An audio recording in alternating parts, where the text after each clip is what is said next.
Hello students, lesson 2 வீடியோக்கு உங்களை வரவேற்கின்றோம்.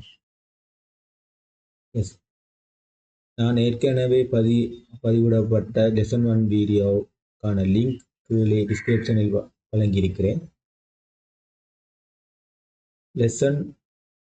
இந்த லெசன் 2 வீடியோவில் நாம் சேடுகள் என்றால் என்ன, சேடுகள்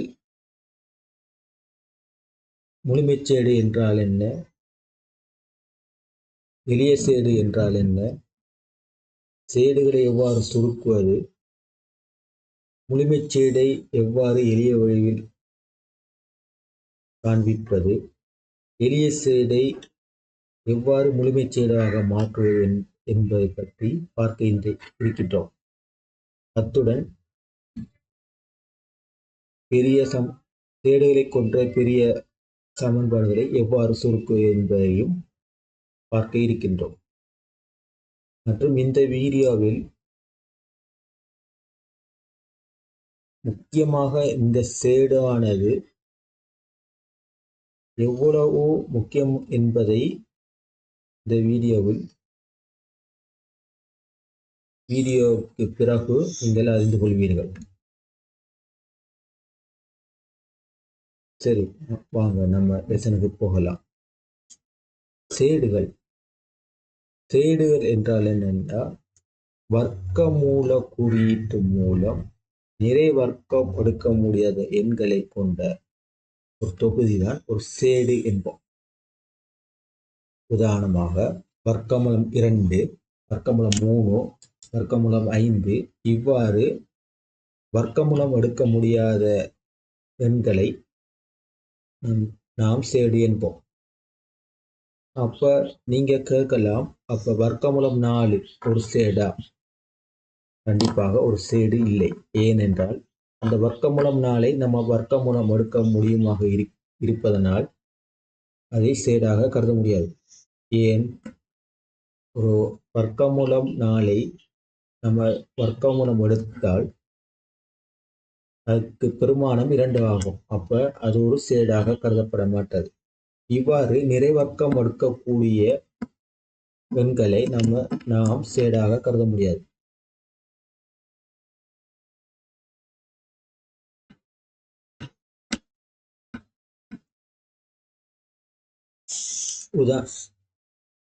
குறிப்பாக வர்க்கமூலம் குறியீட்டுடன்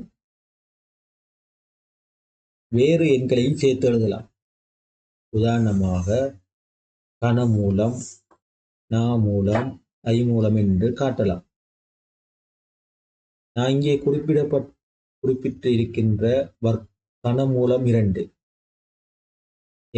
என குறிப்பிடுவது 2இன் 3ஆம் மூலத்துக்கு நேர் என்ன காட்டப்படுகின்றது. இங்கே நாம் பார்க்கின்ற விடயம் என்னவென்றால், இந்த இடத்தில்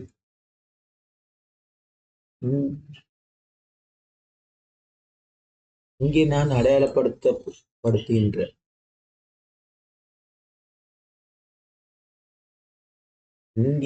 அடையாளப்படுத்துகின்ற வர்க்கமூலம் கனமூலம் 2.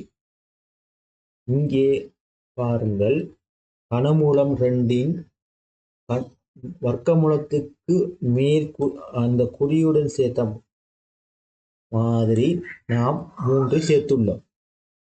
அதே போல நாமூலம் ஐமூலம் ஆகும்.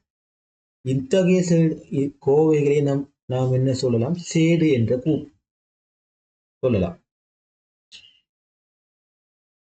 முக்கியமாக நம் கவனத்துக்கு எடுக்க வேண்டிய விடயம் என்னவென்றால், இந்த குறியீட்டு, அதாவது வர்க்கமூல குறியீட்டில் வரும் எண்ணானது மறையாக காணப்படக்கூடாது. உதாரணமாக வர்க்கமூலம் -2, இந்த -2 வர்க்கமூலம் எடுத்தால் அதுக்கு பெருமானம் இல்லை. சரி, வழங்கிவிட்டதா? மிகவும் கவனமாக இருக்க வேண்டிய விடயம்தான் வர்க்கமூலம் -2. உதாரணமாக சொல்ல போனால் நாம் இருபடி சமன்பாடு கோவையை தீர்க்கும் போதோ வி எக்ஸ் சமன் வி +ஓ மைனஸ் வர்க்கமூலம் வி ஸ்கொயர் மைனஸ் 4ac/2a.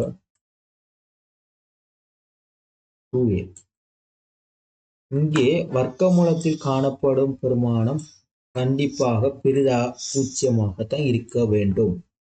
அப்படி என்றால் நம்மளுக்கு கிடைக்கிற பெருமானம் இதுக்குள்ள இருக்கிற பெருமானம் வந்துட்டு மைனஸாக இருக்கக்கூடாது.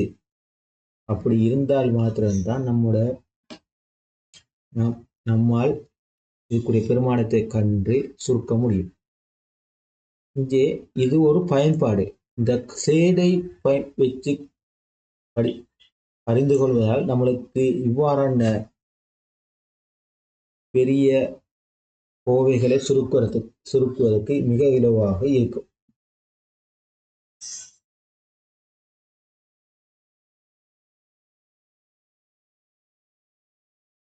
அடுத்து இந்த பாடத்தில், அதாவது உங்களோட ஓஎல் பாடத்திட்டத்தில் வர்க்கமூலம் மட்டும்தான் இருக்கிறது. வேற எந்த கனமூலம் இல்லை, நாமூலம் இல்லை, ஐமூலம் இல்லை. வர்க்கமூலம் மட்டுமே நம்ம பார்க்க இருக்கிறோம்.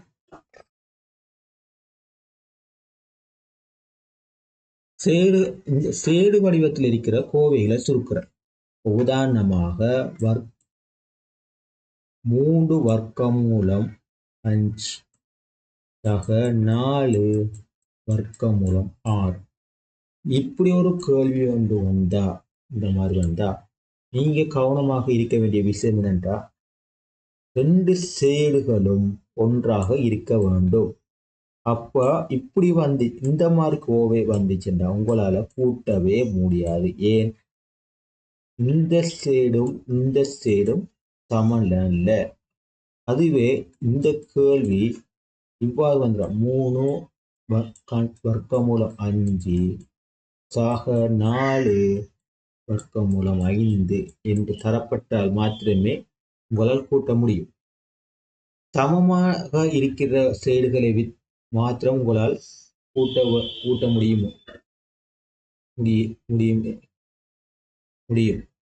ஆனால் இதுவே வெவ்வேறு சேடுகளை உங்களால் கூட்ட முடியாது.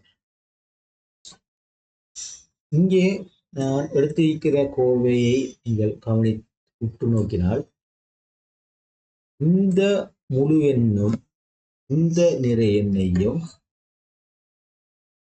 நேரடியாக கூட்ட முடியும். அதாவது இந்த கோவையை வர்க்கமூலம் 5 நாம் x என்று எடுத்துக்கொண்டால் 3x 4x, அப்போ இரண்டையும் கூட்டினால் நம்மளுக்கு 7x இது வரும். அப்போ இந்த எக்ஸுக்கு பதிலாக நம்ம என்ன பெருமானம் போடுறோம்? 7 வர்க்கமூலம் 5.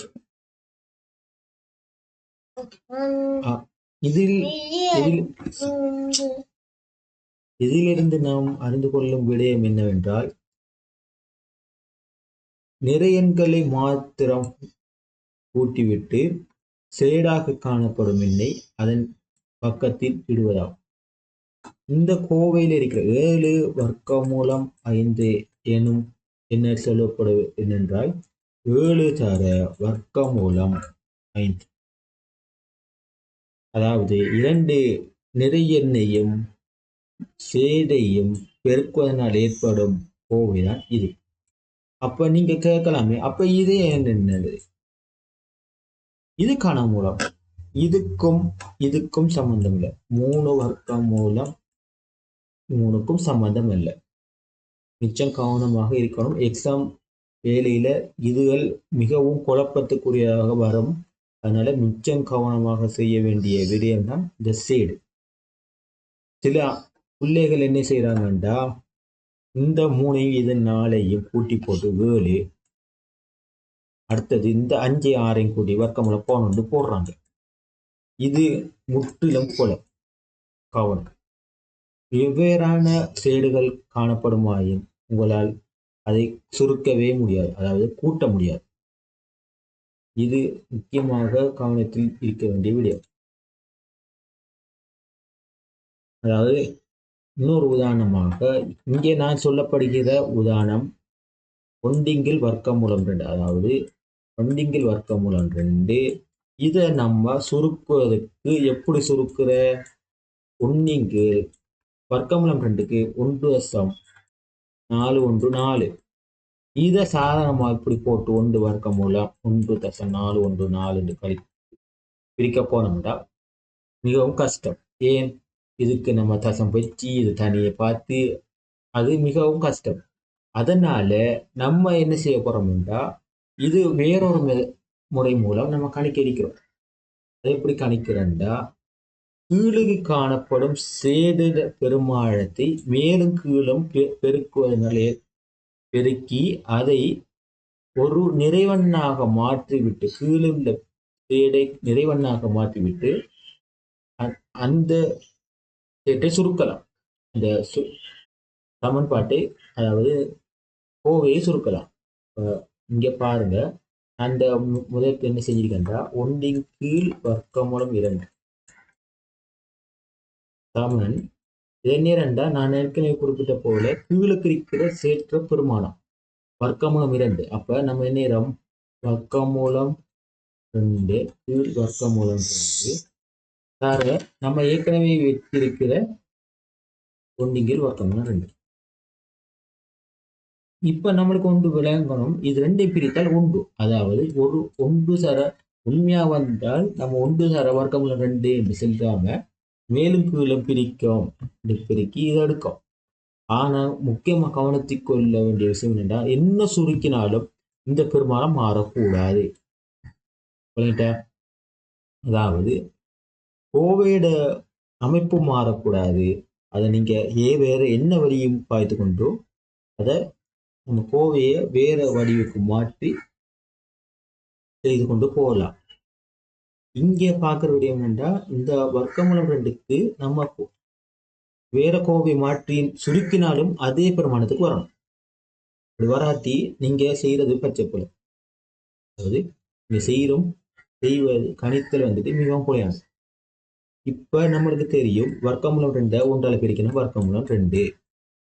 இப்ப இந்த பெருமானம் இந்த சேரும் பெருக்கிறோம். அப்ப வர்க்கமூலம் 2 தர வர்க்கமூலம் 2 போட்டோம்னா வர்க்கமூலம் 4. அப்ப 2 வர்க்கமூலம் 2 இங்கே 2. இது வர்க்கமூலம் 2க்கு பெருமானம் தெரியும், அதாவது 1.414. அதை நம்ம நேரம் 2ஆல் பிரிக்கக்குள்ள 7 இந்த பெருமானம் வருது.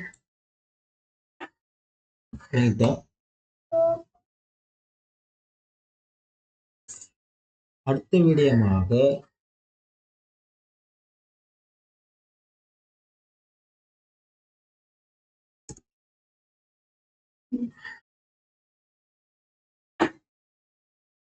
நான் ஏற்கனவே குறிப்பிட்டது போல இந்த மாதிரி ஒரு கோவை வென்றால், அதாவது வர்க்கமூலம் 20 கீழ் 2 மைனஸ் வர்க்கமூலம் 5. இப்ப வர்க்கமூலம் 20க்கு பெருமானம் என்னண்டா 4.5. அதுவே வர்க்கமூலம் 5க்கு 2.5. சரியா? அப்ப நம்ம இத என்ன செய்யறோம்? வர்க்கம் 4.5 கீழே 2 மைனஸ் 2.5. இப்ப நம்ம இதை சுருக்கினோம்டா 4.5 படிச்சா 2.25 மைனஸ் என்ன 2.5. அப்ப இதுல பெருமானம் என்ன? 0.05. ஆனா உண்மையா அந்த கோவைக்குரிய பெருமானம் இது இல்லை. என்ன பெருமானம்? இது எவ்வாறு எடுக்கிறங்கிறத இதை கண்டினியூஸா பார்க்கக்குள்ள உங்களுக்கு புரியும். அதை நான் உங்களுக்கு எக்ஸ்பிளைன் பண்ற போறோம். ஆனா பாருங்க, இது ஏன் நம்மளுக்கு 0 வேண்டியது? இதால என்னண்டா உண்மையில வர்க்கமூலம் 20ங்கிறது அது தொடர்ச்சியான நம்ம ஏற்கனவே பார்க்கப்பட்ட விடயம் விகிதமுறா என்கிற விஷயம் தான் நம்ம இதுல இருக்கு. அப்ப 20 இது 4+5 கோஸ் தொடர்ந்து போயிட்டே இருக்கும். அதே மாதிரி வர்க்கமூலம் 5க்கும் நம்ம தெரியும் 2+5 அது அந்த பெருமானம் போயிட்டு இருக்கு. அப்ப இந்த 2 பெருமானம் எங்க முடியுதோ அந்த முடிவை சரியா கழிச்சு பார்த்தீங்கன்னா உங்களுக்கு சைபர்னு வரும். ஆனா இது அப்படி கழிக்கலுமா? ஏன்டா நம்மளுக்கு இது வந்துட்டு பெருமானம் வந்துட்டு முடிவு இல்லை, இதுல பெருமானமும் முடிவு இல்லை. அதனாலதான் இது வந்துட்டு பூச்சியமா உங்களுக்கு வரல. சரியா? ஆனா உண்மை பெருமானம் வந்துட்டு உங்களுக்கு பூச்சியம் தான். இங்க பாருங்க, நான் செய்த விஷயம் 2.05. இப்ப உண்மையான பெருமானம் வந்துட்டு பூஜ்ஜியம். இப்ப இங்க குறிப்பா நான் சொல்ல வர்ற விஷயம் என்னன்னா, வர்க்கமூலம் 20ம் வர்க்கமூலம் 5ம் என்பன சேற்றிலுள்ள சிறப்பியல் எனும் வர்க்கமூல குறியில் இருக்கிற இத்தகைய முழுமைச்சேடு. இந்த சேடை நம்ம சொல்லுவோம் முழுமைச்சேடு. இப்ப நம்ம பார்த்த விடயம் என்னன்னா, நம்ம ஏற்கனவே நான் சொல்லப்பட்ட விஷயம் வர்க்கமூலம் 5 வர்க்கமூலம் 6 தர வர்க்கமூலம் 5, அதாவது வெளியே சடி இல்லை. இதை நம்ம எளிமைச்சேடுன்னு சொல்லுவோம். அதாவது மேலும் நம்ம கணிக்க முடியாட்டி அது வந்துட்டு எளிமைச்சேடு என்போம். உதாரணமா 5 வர்க்கமூலம் 12 இதை நம்ம எளிமைச்சேடாக கருத முடியாது. ஏண்டா இதுக்கு ஒரு காரணி இருக்கு. எப்படி 5 4 தர 3. அப்ப இது ஒரு நிறைவர்க்க எண்ணா இருக்கிறதால நம்ம இதை ஒரு எளிய சேடுன்னு சொல்லி கருத முடியாது.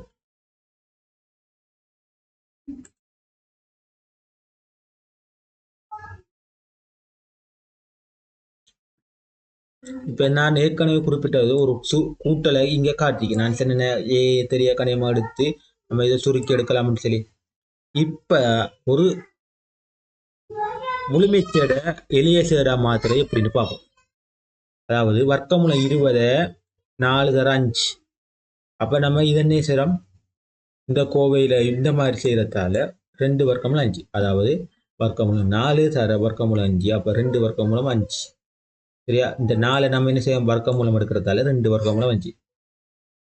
அதே மாதிரி 4 அதே இதை எளிய சேடை நம்ம முழுமைச்சேடை மாத்திரம் எப்படின்னா 4 வர்க்கமூலம் 5 4க்கு நம்ம வர்க்கமூலத்துக்கு பதிலாக வர்க்கம் எடுக்கும். ஏன் வர்க்கமூலம் எடுத்தா தான் இந்த 4 வருதுண்டா, அதுக்குரிய வர்க்கம் என்ன 16. அப்ப வர்க்கமூலம் 16 தர வர்க்கமூலம் 5 சமன் வர்க்கமூலம் 80. இது உங்களுக்கு தெளிவாக விளங்கியிருக்கும் என்று நான் நினைக்கிறேன். அடுத்தது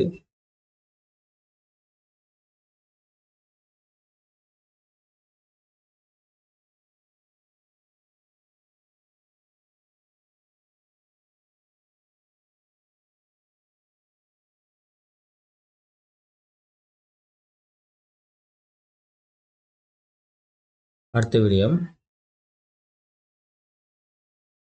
இங்க பார்க்கிற விஷயம், அதாவது இந்த கூட்டலும் கழித்தலும் மட்டும்தான் ஒரே சேடாக இருக்கணும். அதாவது வர்க்கமூலம் 3 சக வர்க்கமூலம் 3 2 3. இப்படி இருந்தா மட்டும்தான் நீங்க நேரடியா நான் சொன்ன போல தெரியா கணிதம் கூட்டுற மாதிரியோ தெரியா கணிதம் எடுத்து கழிக்கிற மாதிரியோ நம்ம செய்யலாம். ஆனா பெருக்கலுக்கும் பிரித்தலுக்கும் நீங்க என்ன மாதிரி சேடா இருந்தாலும் அதை நம்ம பெருக்கலாம் கூட்டலாம் பெருக்கலாம் பிரிக்கலாம். சரியா? இப்ப இந்த உதாரணத்தை பாருங்க, 5 வர்க்கமூலம் 3 சர 4 வர்க்கமூலம் 2. அப்ப நம்ம பெருக்கெடுத்தோம்னா 20 வர்க்கமூலம் 6. ஏன் முழு எண்கள் நிறைய எண்கள் வேறையாகவும் சேடுகளை வேறையாகவும் பெருக்கி எடுத்திருக்கும். அதுக்குள்ள அநேகமா உதாரணத்துக்கு உங்களுக்கு இந்த 2 பெருக்கி இப்ப வர்க்கமூலம் 5 தர வர்க்கமூலம்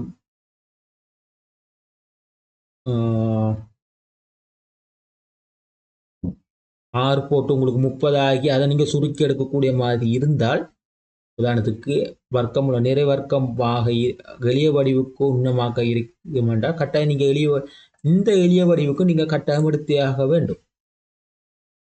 இப்படி எடுக்காட்டி அது நீங்க அது போல. சரியா? அடுத்த விடயம் என்னென்றா பெருக்கல் எப்படியோ அதே மாதிரி தான் பிரித்தல். நம்ம சாதாரணமாக பிரிக்கிறதும் பெருக்கிற வேலைகள் தான் செய்யறோம். சரியா? இப்ப அடுத்த விஷயம் என்னடா,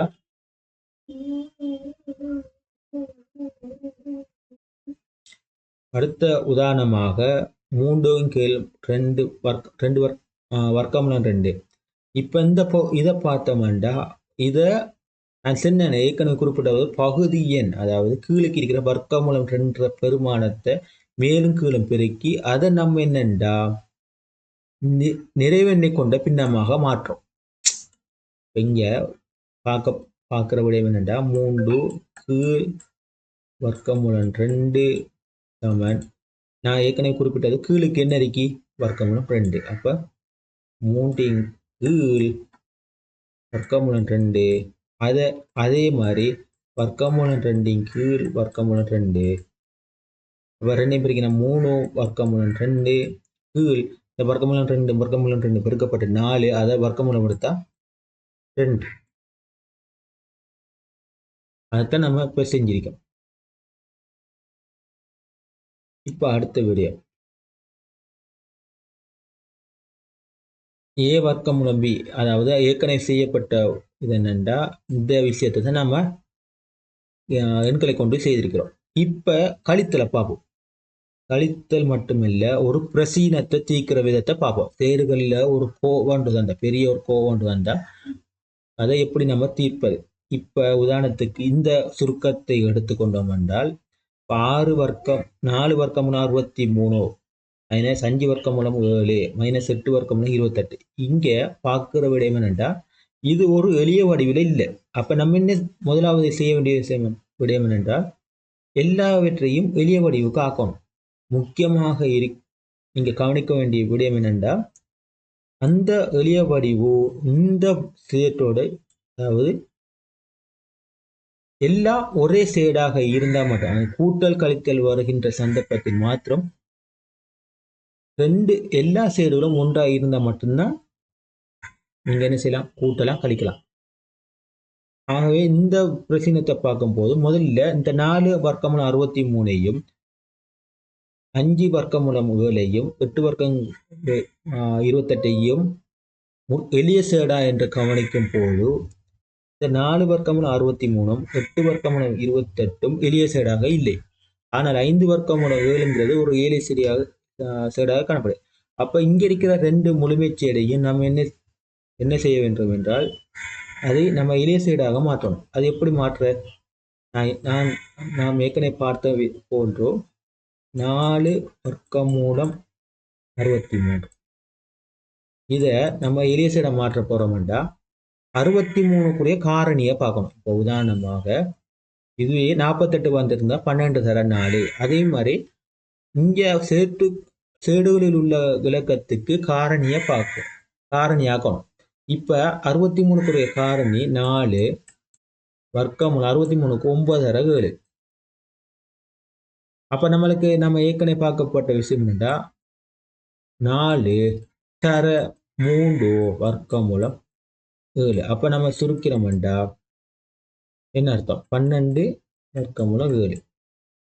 அதே போன்று மற்ற கோவையை தீர்க்க போனோம் என்றால் மற்ற சேடையும் 8 வர்க்கமூலம் 28 சமன் 8, இதுக்குரிய 28 காரணி வர்க்கமூலம் 4 தர 7. இதை சுருக்கிறோம்டா 16 வர்க்கமூலம் 7. ஏனென்றால் இப்ப பாருங்க இந்த 7 இந்த 7 எல்லாம் ஒரு சேடாக இருக்கிறதால இந்த கடைசி ஸ்டெப் பாருங்க, இந்த சேட்டுக்கு பதிலாக நான் ஏற்கனவே குறிப்பிட்ட போது பெருமானம் மாறக்கூடாது. அப்ப 12 வர்க்கமூலம் 5 வர்க்கமூலம் இப்படி போடுறோம். ஏன் இவ்வாறு செய்யணும்னா இதை நீங்க முழுமைச்சேடை மாற்றினால் இதே பெருமானம் தான் வரும், இதே மாதிரி தான் உங்களுக்கு வரும், உங்களுக்கு பெருமானம் மாறாது. அப்ப நீங்க இதை கழித்து எடுக்கக்குள்ள -9 வர்க்கமூலம் 7. சரியா? அடுத்த விடயம் இதே சுருக்கள் தான். இப்ப நான் ஏற்கனவே குறிப்பிட்டது அடுத்த சுருக்களாக இருப்பது 2 6 வர்க்கமூலம் 2 -75 வர்க்கமூலம் 75 3. இங்க நம்ம கவனிக்க வேண்டிய விஷயம் என்னென்றா நிறைவன் கொண்ட பின்னமாக இருக்கா, இங்கேயும் அதே மாதிரி நிறைவன் கொண்ட பின்னமாக இருக்கா, இது எளிய சேடாக இருக்கா என்று 3ஐயும் கவனிக்கணும். ரெண்டு விடயங்கள் அவதானிக்க வேண்டி ஒன்று நிறைவன் கொண்ட பின்னமாகவும் எளிய சேடாகவும் காணப்படுகிறதா என்பதை நம்ம கவனிக்கணும்.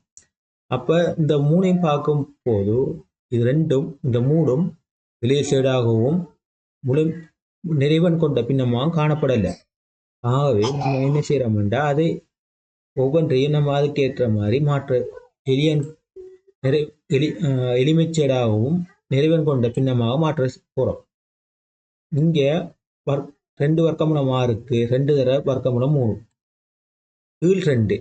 அதே மாதிரி இவ்வாறு நம்ம பெருமானம் எடுக்கக்குள்ள 2 வர்க்கமூலம் 2 வர்க்கமூலம் 3 சர வர்க்கமூலம் 3 அதே மாதிரி 25 வர்க்கமூலம் 3 இப்படி 2 வர்க்கமூலம் 3 5 வர்க்கமூலம் 3 இதை சுருக்கினா 3 இங்க பாருங்க இது ஒரு நிறைவன் கொண்ட பின்னமாக காணப்படலை. அதனால நம்ம என்ன நேரம்டா இந்த வர்க்கமூலம் 3ஐயும் மேலும் கீழும் பெருக்கி போட்டு அதை சுருக்கி எடுத்தா 3 வர்க்கமூலம் 3 இந்த 2 வர்க்கமூலம் 3ஐயும் 5 வர்க்கமூலம் 3ஐயும் கூட்டக்குள்ள நம்மளுக்கு என்ன கிடைக்குது 7 வர்க்கமூலம் 3.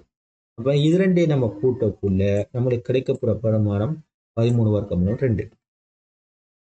விளங்கிட்டதான். இது சம்பந்தமா வேற ஏதாவது டவுட் இருந்தால் கமெண்ட் செக்ஷன்ல கண்டிப்பாக தெரியப்படுதுங்க. அதுக்குரிய ஆன்சரை உங்களுக்கு மிக தெளிவான முறையில் வழங்கப்படுத்தி உங்களுக்கு அனுப்பிடுறேன்.